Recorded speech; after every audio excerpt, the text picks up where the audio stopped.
Would you have gotten into Vanderbilt grades-wise? Yeah. Yeah, me too. Freddie T, you'd have got in? Who? You, Fred. I graduated 3.2. I made 20. And Bell Glade, Fred. I don't give a I graduated 3.2. What? You better check my ACTs. This boy right here called me a dummy? Fred, I mean, but Vanderbilt needed guys. You said just straight grades. Yeah, you know, well, you would have gotten in. The grades would have been I more had lean some on you concessions too, because athlete. out of state too. But nah, just raw grades maybe. Did y'all even have number 2 pencils yet? Or y'all still had number 1 pencils?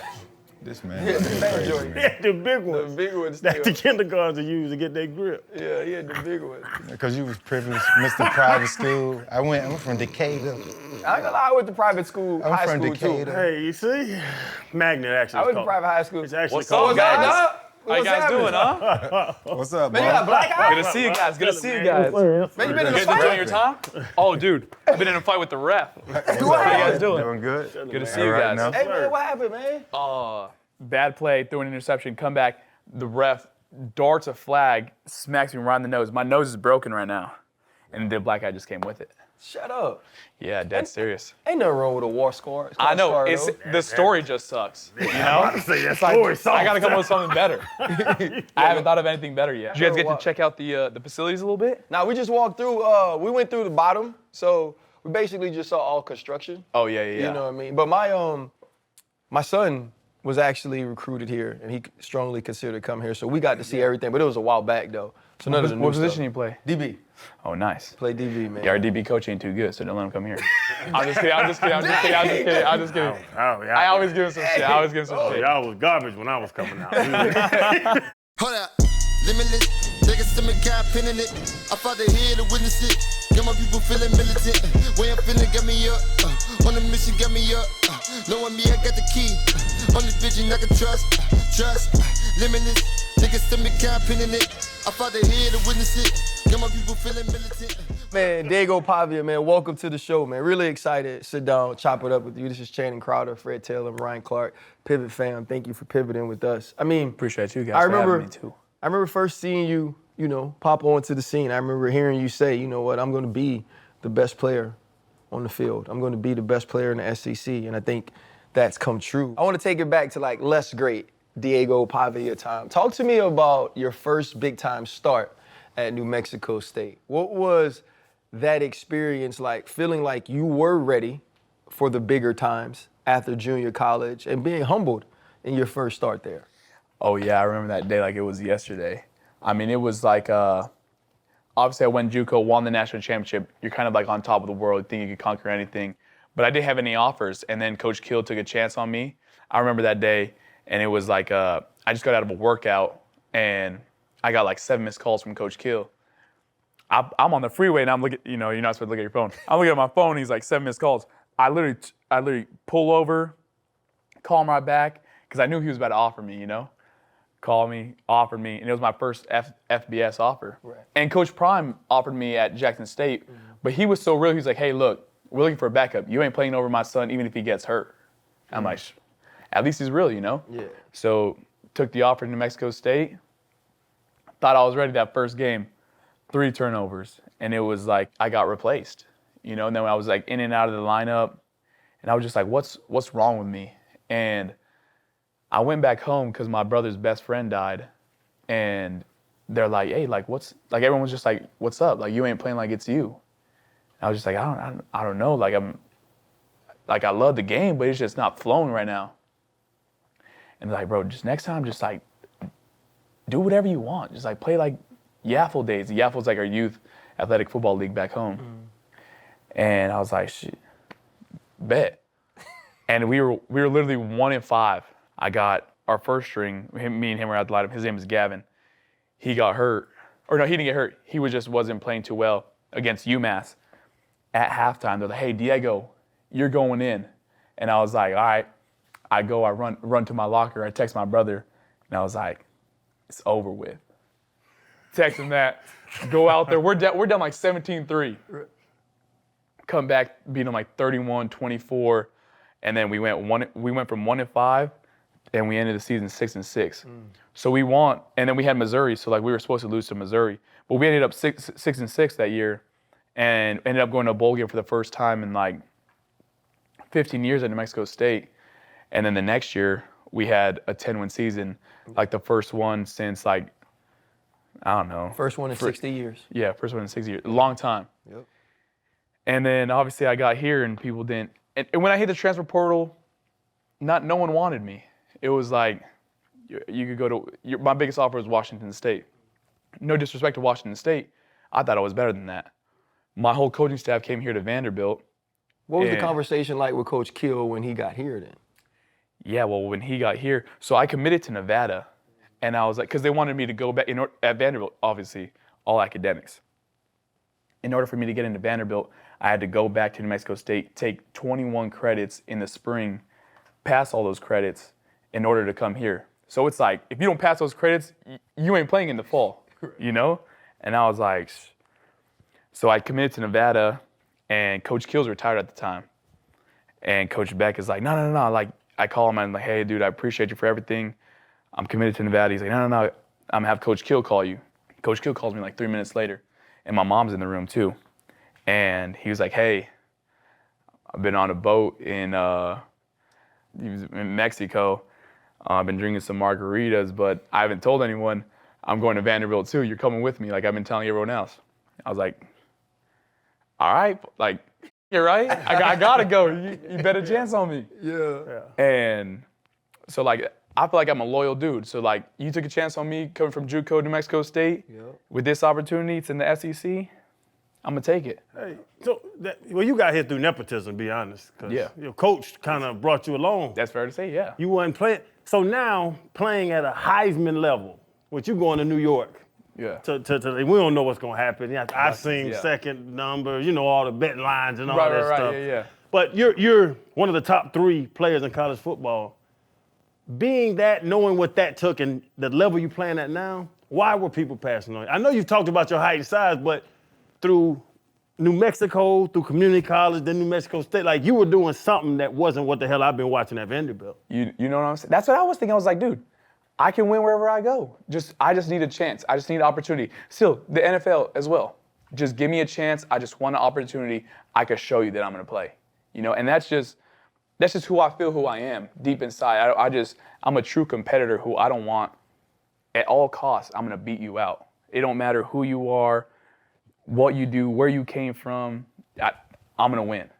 Like that's how I grew up being, and I think it's a testament to wrestling.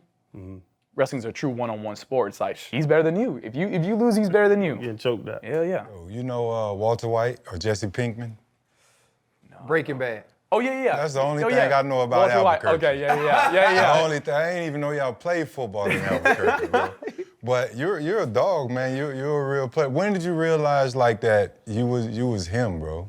At a young age, I used to check my birth certificate. And, true story. Yeah, they used to ask if I was, because I played older. My mom lied on my birth certificate when I was 6 years old. The minimum age you had to be was 7. So my mom lied on my birth certificate, and I played up. And it was like I was gaming, but they didn't let me be the quarterback. And because the coach's son was, you guys know how that goes. So I was the running back, and I touched the rock the most because no one could throw it when you were young.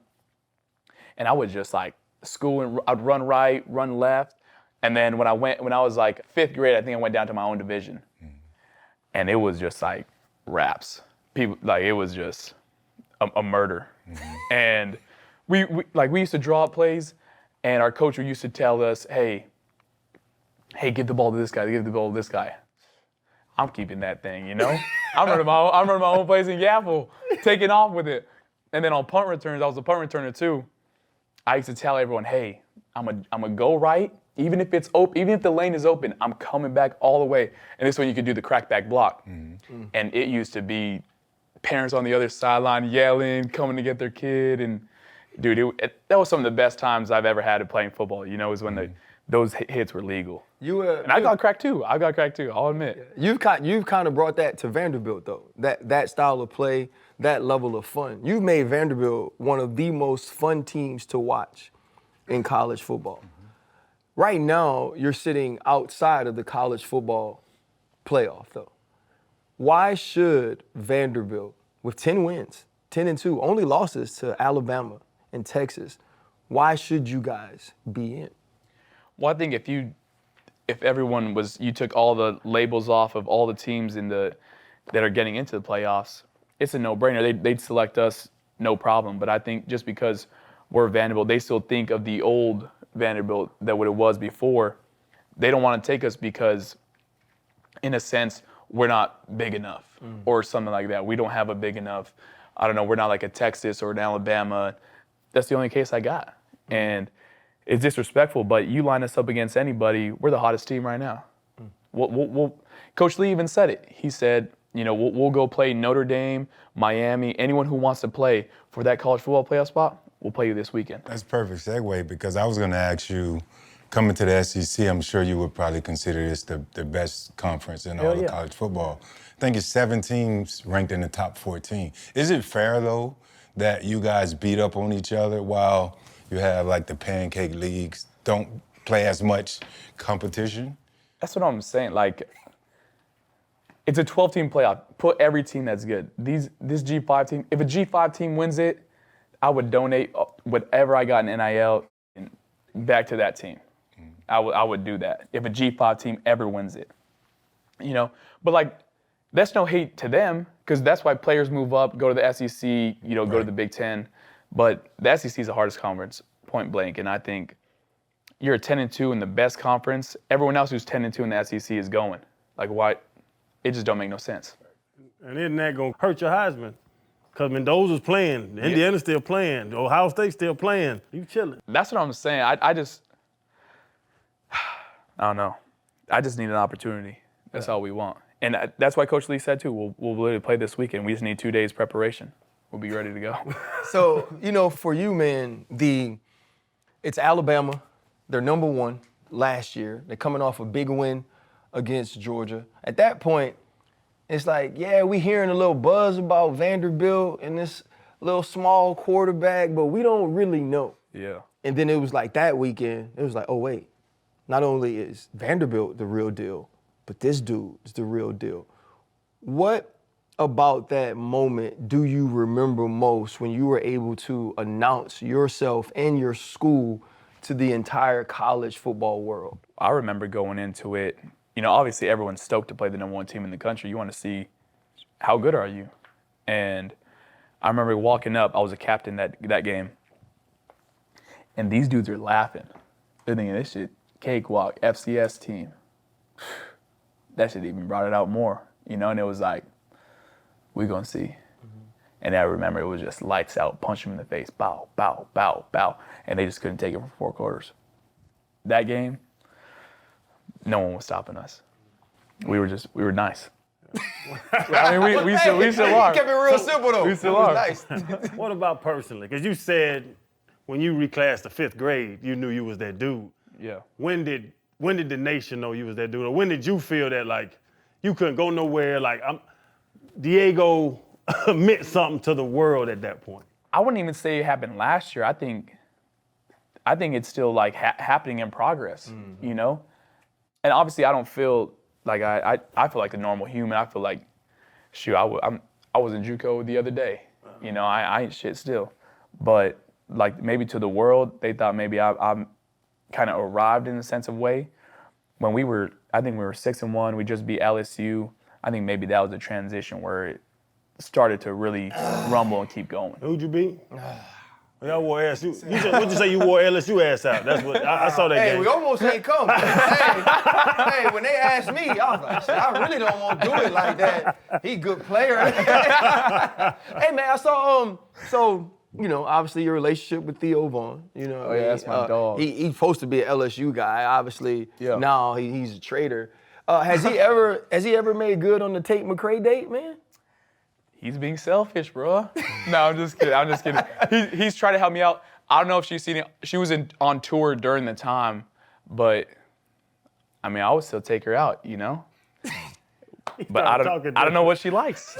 Hey, man, like For you, obviously your mother is extremely supportive. Because of some of those things, she's gotten a lot of sort of camera time and notoriety. But family's a big deal for you. What is the support of your family meant in going through all of the things you've gone through? And even you saying, I hit my brother and told him it was over. They've just been there since day one. That's why for me, a lot of people have these outside opinions, outside views of my family and what's going on.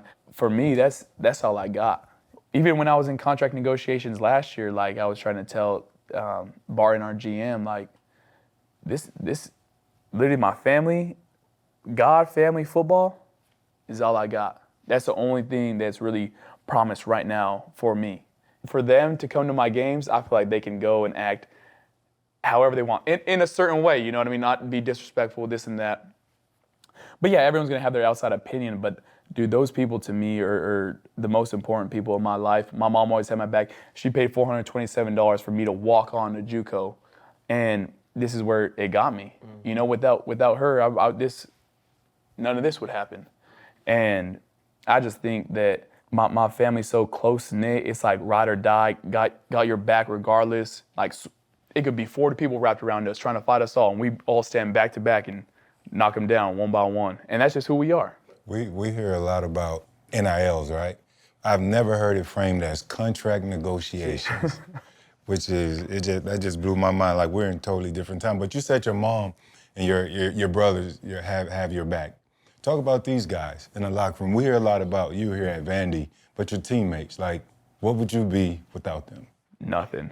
Dude, our center is going to win the, I think it's the Remington Award. Mm-hmm. That's the best center in the country. That guy's won SEC O-lineman, best O-lineman in the country 4 or 5 weeks. Chase Mitchell's his like best friend, you know, he's our guard. And dude, it's like, come back to the, hey, Pavia, I got you. Hey, and I'm walking in the huddle, hey, big play shot. This is a touchdown, Trey, get open. And it's just riddle off the play, hey, I got you. And it's just, everyone's just on the same page. And it was just like, the brotherhood really clicked in the off season though. We'd all kick it here 10 p.m. and we'd stay the night some nights, you know, and wake up with the air mattress deflated, your head, all the blood's in your head, you wake up all lightheaded. But that was like the bond that it took. Yeah. And dude, those guys, every single one of them, you know, I can't tell them thank you enough. Like, I break them off some cash, but that's still not enough. I can't tell them how thankful I am deep inside.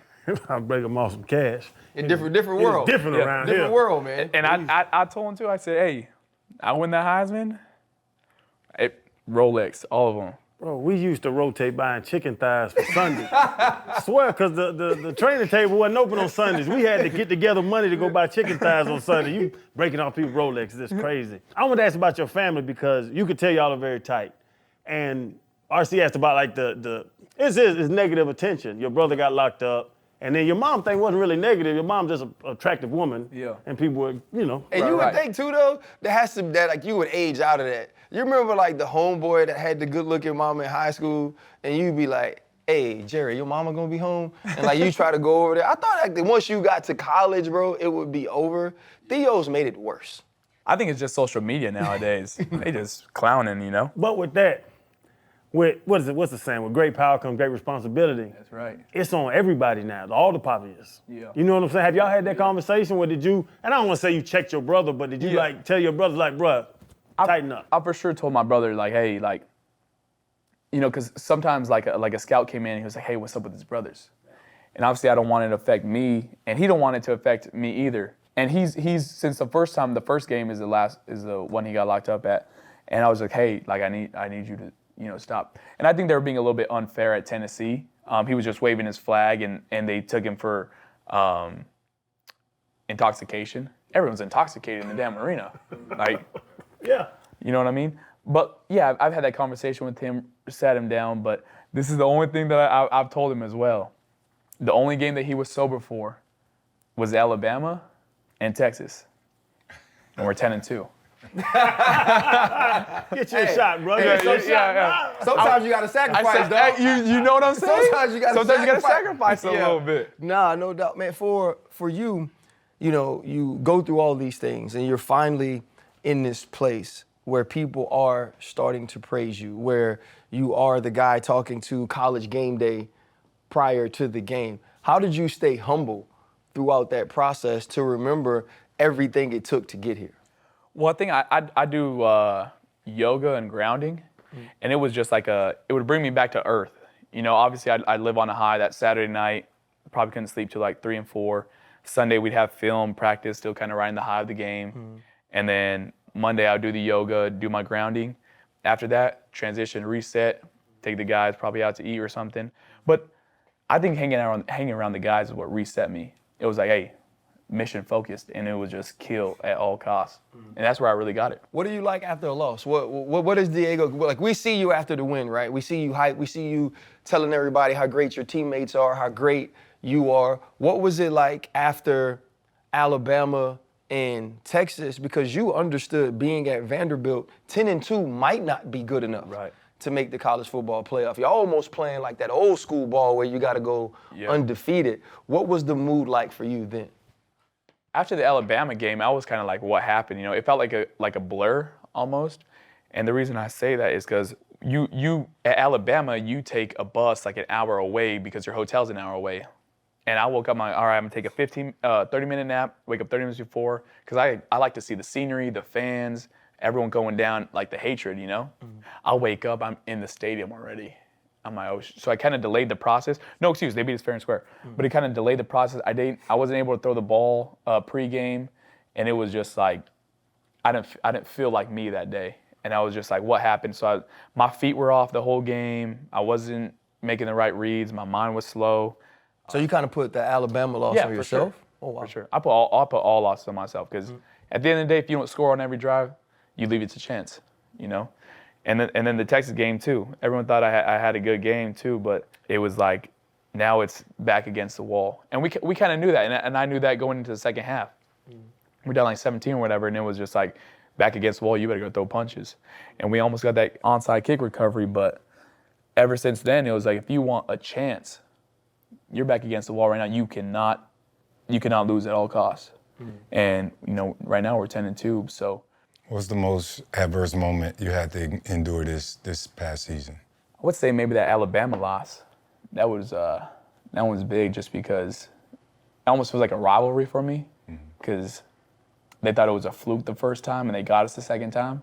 And it was like, I want to see them again.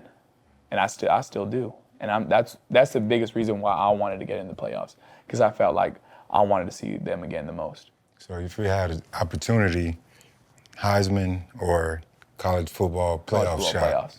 Yeah? Just a shot for it. Man, I wish I could have got a couple handoffs from you.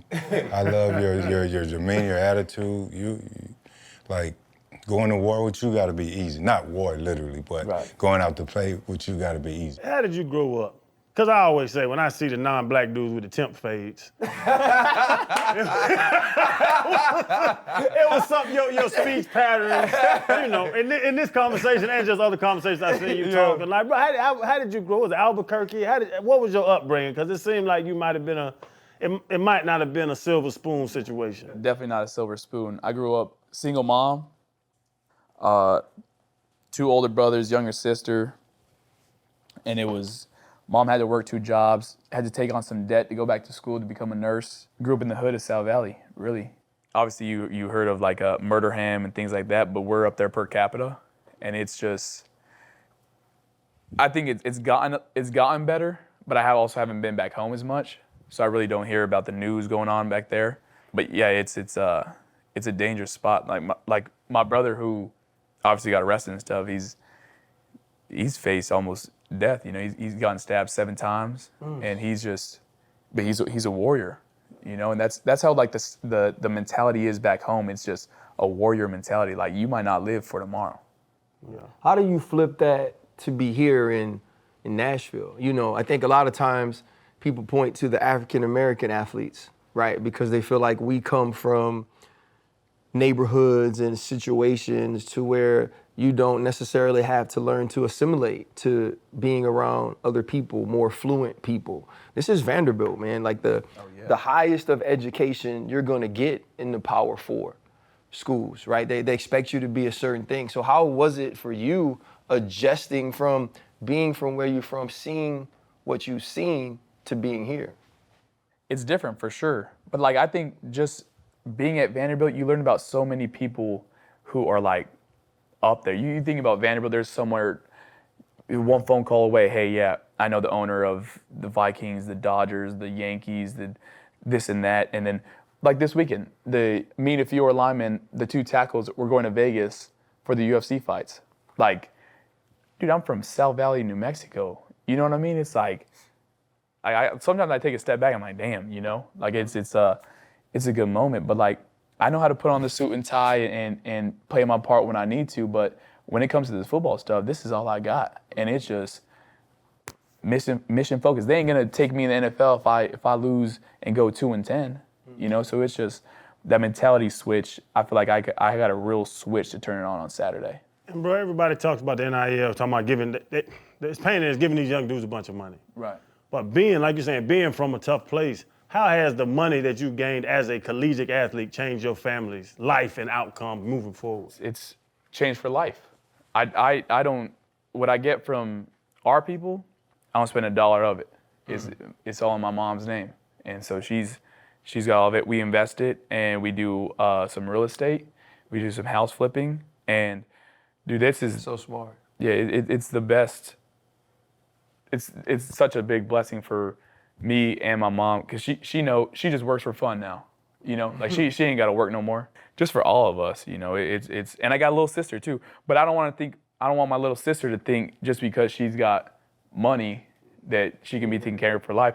Hell nah, she's got to go get it. You know, and she's a hooper too, and she's had offers since 6th grade, but she's got to go get it. She's got to be a killer. Do you feel like, though, you know, kind of keeping with growing up with a tight-knit family, you know, we talk about it all the time. When we finally got money or when we made it, it wasn't necessarily expected. It's just what you do, right? Yeah. Your mom sacrificed for you. I'm going to take care of my mama. Your brother supports you. I'm going to take care of my brother. I'm going to make sure that we are all right. When you think about going to the next level, what is the driving force for that? Is it just to continue playing this game you love, or is it to put your family as well in a place where everybody's deciding to work if they want to for fun? I think it's the love of the game. That's why I play the game. I love these games so much. I just love like the way it brings you around people. There's no better sport than football. Football runs the world, like point blank. And the guys, the O-line, I always point over there because the O-line's over there. Like the relationship I got with them, that's second to none, you know. And so I do it for the real love of the game. Like I love the hurt in the off season to go and shine and kick someone's ass. You know, I love that shit, and I love outgrinding everyone that I come across. Why your offensive lineman say in the Netflix special you don't practice then? He's lying. He's capping. Diego, you're a scout. You're a pro scout. Who are your top 3 comps, right? And what are your tangibles? Think about that. My top 3 comps. Baker Mayfield. Obviously, number 1. Let me think. Because they're going to ask me for real. Yeah, Baker's for sure number 1. For a lot of reasons. Yeah, because both of their ass don't know how to slide. That's why not in my head. I would say a little bit like a Jackson Dart. Okay. Jackson Dart, obviously, he's young and stuff, but I think just like the swag, I think the way he could rally a team, I think that's how I see myself a little bit. And then 3, I think I like Josh Allen, just his mentality of just put the ball in my hands. Let me go do it. Right. What about, can we slide any Caleb Williams in there? Oh, yeah, just a gamer, straight gamer. Dance around the backfield, I'm going to find something, you know? That's what I was thinking. That's how I feel. Yeah. What is your pitch, though, to the teams about the leader? Because they're going to be physical tool questions. Right. Right? It's the reason there was JUCO, and then there was New Mexico State, and there was Vanderbilt. Like, you legitimately had to prove yourself at every level because people want the easy way out. I'm looking for 6'4", rocket arm, 4'3". Yep. Right? What are you going to be able to tell people at the combine, whether you go play in the Senior Bowl, whatever it is, what are you going to be able to tell people about yourself is this is what I bring a locker room? I'll tell you this. I think this is my superpower. And I tell people this all the time. I tell my coach, he asked me, because I'm out after this year. He asked me what's my superpower, and I told him what someone can get out of this guy is 80%. Maybe he's a 99, maybe he's 100 overall, but they could only get 80% of him. That makes him an 80. What I could get out of a dude who's a 90 overall is full 90. So this guy's better than this guy. You know what I mean? And that's I feel like what I can do for a football team is just rally the troops and let's bang on Sunday. And to us versus you, who's better? Yeah. And I feel like that's my superpower. And I feel like I'm really smart between the ears. You know, I know when to check the plays. I know what's coming. I know pre-snap. I study a lot of tape. And I feel like that's, with those two hand in hand, like, you can't be beat. Diego, you know, and maybe you don't know, you did change this school, right? Like what you mentioned about Alabama, both of these dudes played for Florida. I played for LSU. What Alabama felt going to the middle of the field in the coin toss, we always did, right? It was like, that's the smart school. That's the school that's not that good in football. Like, you did change this school. They hadn't had a winning season before you got here for a decade. Like, you did that. First 10-win season. How much pride do you take in what you've been able to give back to this school after they believed in you? Well, I think it's a blessing just to be in this spot. And you guys all know it don't happen without good receivers, good old linemen. They're going to have to pay a lot of people to come back, you know, and I hope they got the money for it because of NIL. But I want to see us on top, like, competing for a national championship, just how, like, the Alabamas, the Floridas, the LSUs. I want to see that. You know, I want to see Vanderbilt be, like, this is the standard. Like, this ain't, and I said in the next Netflix special, too, it was like, this ain't no 6-6, 7-6 ain't good enough.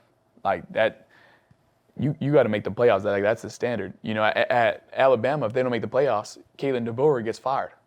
Like, that should be the standard here from here on out. Brian Kelly got fired for it. You know what I'm saying? Yep. Like, that should, and that's how I want this place to be. Not saying I want Coach Lee gone. Coach Lee's the best coach in the world. I'm just saying that's how I want the standard to be here from here on out. And I don't want to say regret, but you ever think about if you had an opportunity like Vanderbilt 2 or 3 years ago, and a chance to build what you could have been? I ain't think about that.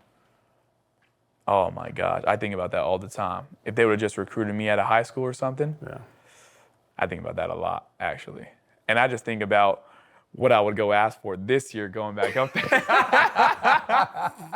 It's so funny that we'd be like, shit, I'm gonna be All-American. That's $2 million. And I'm gonna be All-American. We had nothing to shoot for. Just shit, let me get on this list. I'm good. Diego, I do want to ask, though, how prepared are you to be what you became if you have this opportunity earlier? Like, so much of what I went through in life has made me what I am today. It made me what I was undrafted, all those things made me who I was. How much did what you went through to get here had you prepared to take advantage of it, though? Amen first, because I feel this a lot. I went to JUCO, and I did not, like, I had questions about God. It was like God wasn't really in my life, and it was like, where am I? And I met these two dudes, Dalton Bowles and Carson Sullivan. And these dudes one's a preacher right now, and one's a coach. And what these dudes led me to Christ, I swear right now, I literally, the first time I ever prayed, really, on my hands and knees, tears were dropping from my eyes. And it was just like I got up and it was just it was like tears of like joy, you know, like coming to the Lord and Savior. And it was, ever since then, it was like, this is what I needed. It was a relationship with God. And this is why I didn't get this. This is why I didn't get this. And it was just kept building. And then I met Eli Stowers.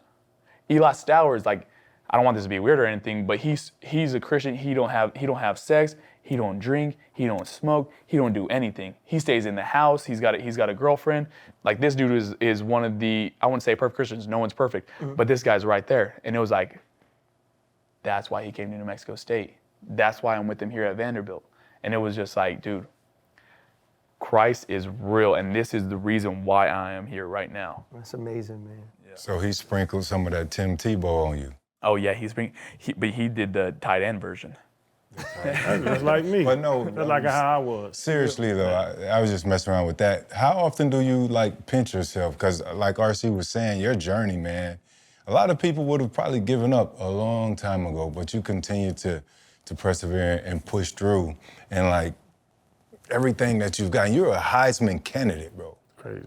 From JUCO to Heisman, you don't see that often. It's wild for sure. I don't know. I pinch myself sometimes when I'm like at some cool events or, dude, just hang out with Theo Vaughn all the time. You know what I mean? It's like, dude, everyone around thinks this guy's cool. Like he's freaking cool. He makes me laugh all day. But this is like one of my best friends, you know? Mm-hmm. And I don't know. I just feel like God has a plan for everyone, and the way that what Vanderbilt has done for me, that was a big thing too. They said in our negotiating deal, like, look what Vanderbilt has done for you. Like, just take a pay cut. Let's get an O-line, you know. And I was like, shoot, you're right. Like let's build on top of this. Let's go build for this. So I'm super grateful for what like this whole university, what Coach Lee has done for me. Obviously, Coach Beck, Coach Kill recruited me to New Mexico State, and the ultimate reason why I'm here. You know, you talk about winning the Heisman. What would that mean? I'm be honest, bro. Like, I was never good enough to have like those sort of individual accolades heaped up on me, or even be a part of that sort of conversation. You know, I played college, but I was like, I want to win the Thorpe, you know, and I didn't get that. But to win the Heisman, to be thought of as the best football player in college football, from where you came from, what would that mean for you? Dude, that would mean, I can't even put it into words how much that means, you know? I still remember Johnny winning it, and I used to watch Johnny's tape. I could tell you front to back what it has, and it has Johnny's when he accepts the award, you know? And it was just like, dude, I want that to be me one day. That's what I was thinking, I want that to be me one day. And now it's coming full circle, and it's like, I have that opportunity, you know? And my boy MK, he's a running back, and every time we would get back to the sidelines and we would score, and it would be like, you know, I'm on a high. He's like, hey, don't play with that shit, 10. That's what he called me, 10. He's like, don't play with that shit, 10, because he was with me at New Mexico State when I was 10. So it was just like that, and it was just like, dude, I can do this, you know? And so just to have an opportunity at it, I think that's a big blessing, but I'm super excited for it, and I can't wait. Yeah, you're the 7th player in SEC in the last 30 years to have 250 and 150 in the game. 3 of those are Jaden Daniels, Johnny Manziel, and Tim Tebow. All of them won the Heisman. Damn. You know. What happened to the other 4? I don't know. They must have been old. I don't know. They must have been old. Hey, man, let's think about the positive, I got you. We're gonna think about That's the good positive. stuff right there. When you look at Mendoza, Saying, and Love, how much of it do you ever feel that, like, I don't really have a chance because of the way they see Vanderbilt? I actually don't think that's the case. Mm-hmm. I think it's facts related. So I think that you look at the numbers, and when they turn on the tape to watch, it's given to the most impactful person. And I think with that, they're gonna circle and be like, this dude right here can make millions out of dog shit, you know? And I'm saying the like play breaks down, someone comes free off the line, count him out, I'm out, you know? And so I feel like that's who I am. I can make a play out of anything. I agree. Are you capitalizing on your, well, first, money, fame, success? You have pretty much everything that a human wants. Right. And you seem very focused you in Nashville here. We've hung out in Nashville. Are you enjoying Nashville? Are you enjoying life? Because, you hit me with the, studying. I'm like, oh, then spin out the backside. First off, he ain't never talked like that his whole time. No, but I know what you're saying. Never had that voice. Are you enjoying it? Because, because I know you're throwing football. I know things are being thrown at you as well. Are you enjoying this? Are you enjoying this journey? Yeah, I would say, I don't know if this is good or anything, but I haven't done homework all year. My dog say he know he go, man. He say this is it. Couple series ain't never hurt nobody. But it's like obviously there's Broadway. That's where I want to take the guys sometimes, And we hang out all the time, dude. That's what I'm cherishing most about the moment is like. After this, it ain't up to me to be on a football team. Mm-hmm. It's up to another person's eye, And I'll be at a test again, and I'm gonna prove you. If you don't agree with me, I'm gonna prove you wrong. Yeah. And that's who I am. But yeah, dude, this place, Nashville, is the greatest place on earth. I will tell you that. It's been a fun journey here, and I think just the connections that, I wanted to stream. I really wanted to stream, and before the year, this is crazy. Before the year, I was calling these businesses, and I was like, dude, how much would you pay me to have an inside on Vandy? You guys could make a Netflix special out of it. I'm telling you right now, we're gonna be like the next big thing. No, we don't want it. We don't want it. And I was gonna hire my own guy, but the guy didn't want to do it. It just fell through, And it was just like, dude, how much would this would have sold for? You know what I mean? Yeah. But it was just like, and I want to stream right now, but it's just like, I don't want people to think that I'm not focused on my NFL journey. Like that's what I want to get. That's my goal all along. Like I want to be the most winningest quarterback in the NFL history. I want to go win more Super Bowls than anyone else has ever won. And that's who I believe to be. And if I put my mind to it, I know I could do it. So I just don't want anyone to think that I'm joking around with it. I saw you with Scat at 322. I think that was UFC 322. If I can remember, in New York. Yeah. He streams now, right? He drinks out of shoes and stuff like that on those things. You also mentioned Jackson Dart, right? The sort of energy that they have, but those two dudes are truly just being themselves. It's not fake, it's not contrived. They're not saying we want to build this image. They're just being themselves, but they're balling as well. I hear you saying, hey, I don't want for people to think that I'm not serious. Do you still feel like you have to prove yourself over and over again, even with what you've accomplished? Hell yeah, I feel like that all the time. I feel like go get paid, and I feel like no one believes in me. That's like my approach. I still got the underdog mentality. That's what I'll have all my life. That's all I ever known. Like I don't know anything else.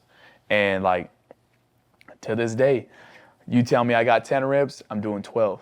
You tell me I got 20 reps, I'm doing 24 for Kobe. You feel me? Mm-hmm. Like that's just who I am. 15, 16, And so like that's just how I'm wired, and I feel like that's been infectious through the team. Our receiver, number 5, Richie Austin, he's a D3 lacrosse player that came over to Vanderbilt. Same thing. Hey, how many are you doing? Well, how much they say? 20? Well, I got 24. I'm doing 26. And then back in my mind, I'm like, well, he's doing 26. I got to do 28. You know what I mean? That's just like who I am. Yeah. Hey, Diego, we always ask our guests their biggest pivot. So if you can look back on your journey and say, this has been my biggest pivot. That's that one moment that because it happened, it's the reason you are who you are today. Junior college. Biggest pivot all time. And I remember that day. Dude, they had to shave your head. This is the whole reason why I went back to this haircut, is because of junior college. We won the national championship with this haircut. So I said, I'm doing it all year. Yeah. For you, man, you talked about your goals of winning the most Super Bowls, all of that.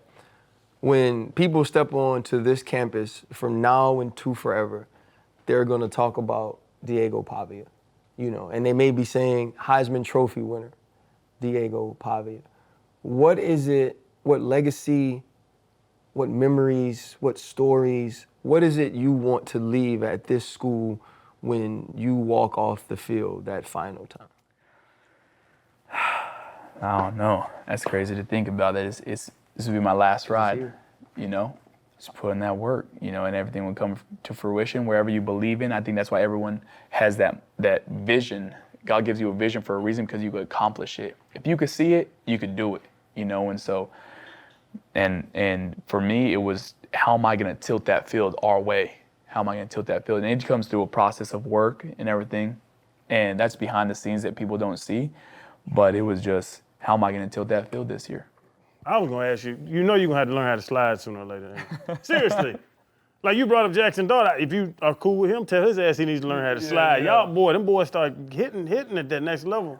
I know. I'm going to give him something to lick too, though, you know? Hey, the thing is, man, that ain't just NIL. You're going to have a whole franchise in your hands. Sometimes you got to slide. I got you. Business decision. Sometimes you got to make a business decision. Sometimes you slide and they're jumping at your neck, though. You know what I mean? Yeah, so it's like I got to dive and weave and but I think I really got some good body control in there from wrestling. So it's just like I could take a hit and like shoulder with it, you know? Yeah. But you know that shoulder could be worth billions. Oh, I got you. I feel it. Yeah, that money today. You That's just the say money something today. in contract. Yeah. My last question, man, as we end, is you know, when you do get to New York and you're around the best players in the country, there's going to be a moment, man, where Diego Pavia is going to sit there and what do you say your homeboy says? Don't believe that shit, 10, or whatever he would tell you on the sideline. You better get that shit, 10. Right. Yeah. Shit like that. Yeah. That's don't gonna, play with it, 10. Yeah, that don't play with it, 10. That's going to be in your mind, but you're going to be sitting next to 3 or 4 of the other best players in the entire country. When you get to New York, man, what is like the one thing you want to make sure you take in or you do to just recognize the moment God's blessed you with? I'm just thinking about where to sit, you know? I don't know where to sit, left, right, middle, but I'm gonna see it when I get there. I hope there's like a lot of, we open up a campus out there. There's gonna be a lot of Vanderbilt billboards and it's gonna be, you know, maybe have my face on it or whatever, and a lot of family that have been with me for a while are gonna be there, and you know, so it'll be emotional for sure, but I'm going to win it. You know, I don't want to go to just, I don't even want to put that into fruition or whatever. But yeah, I'm going to win that thing. Yeah, man. I'm gonna say this. I am 100% glad we did not sit with you before you played LSU, because I would have hated to like you then. You know what I mean? You are, like, honestly, man, I think when you get an opportunity to sit with the team evaluators and the general managers, they'll feel it. You know what I'm saying? Like there's a way to feel authenticity, and you know this, you've been in locker rooms your whole life, and from where you from, it's a way to feel fake too. Amen. You know what I'm saying? And fake does not last. Eventually all that junk wears off, man. Keep being yourself, dog, and stay healthy, man. Keep working. Like you are truly like an inspiration to people. You know, I went to LSU and I was recruited, but undrafted guys who had to fight, like they could look at you.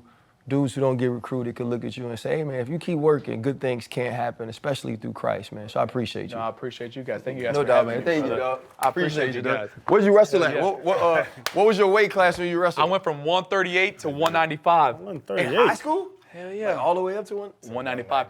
Dude, I remember I would pack, because you can't be little for football, so I was like, football's my main sport.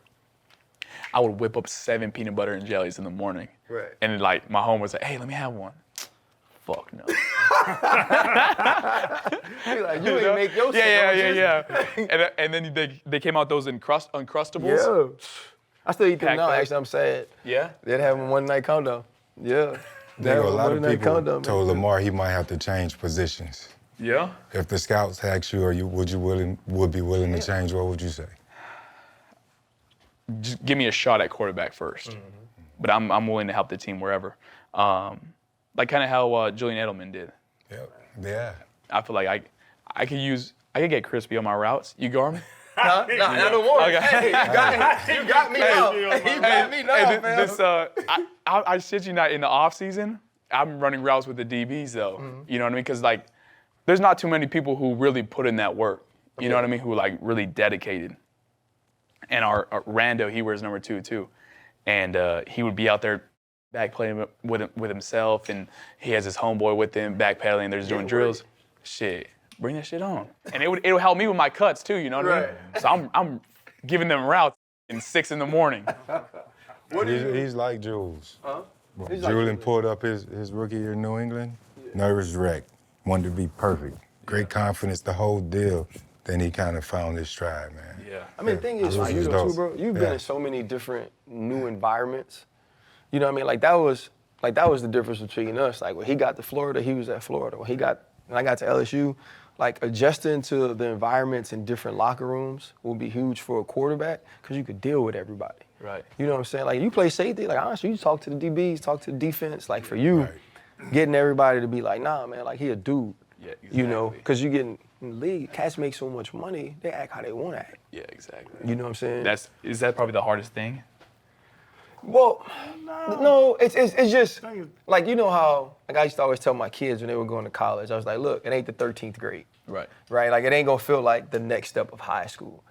The pros isn't the next step of college. It's not like your next year. You know what I mean? Like everything is different. The way that people, like even though you make more money, the way that people are just gonna make sure you got everything you need and you're okay, that's not how it works. You gotta make sure you got everything you need for you. Right. Like to me, that was the next thing. How here they be like, damn, well, man, you good? Right. Nah, if you need it, you gotta go tell them, hey, this is what I need. My biggest thing is like, are dudes still down to kick it? Because like everyone's got like a girlfriend or whatever. Here's the thing, it's different, right? Because like, you know, when I was younger, when I got in 23, 24, yeah, I'm kicking it. When I was older, I was the dude that hosted Bible study. Okay. It's like I babysat people's kids. Right. You know what I mean? Like I was gonna tell you, like if you like you said, you really enjoy the locker room environment, the college, that shit's over. No. Because like you walk in, the dude there is 37-year-old, been in the league 16 years. Right. 4-time Pro Bowler, 7 kids. Yeah. Dude next to you is second year. Right. Dude next to you got drafted though. with you. But it's small That groups. dude's there on Tuesday, his ass gone Wednesday. Damn. It's small groups though, like so, your rookie class, maybe you and the receivers, you're in the running back, or even the lineman. Like it just go from being everybody kicking it or out at the thing to maybe at the crib.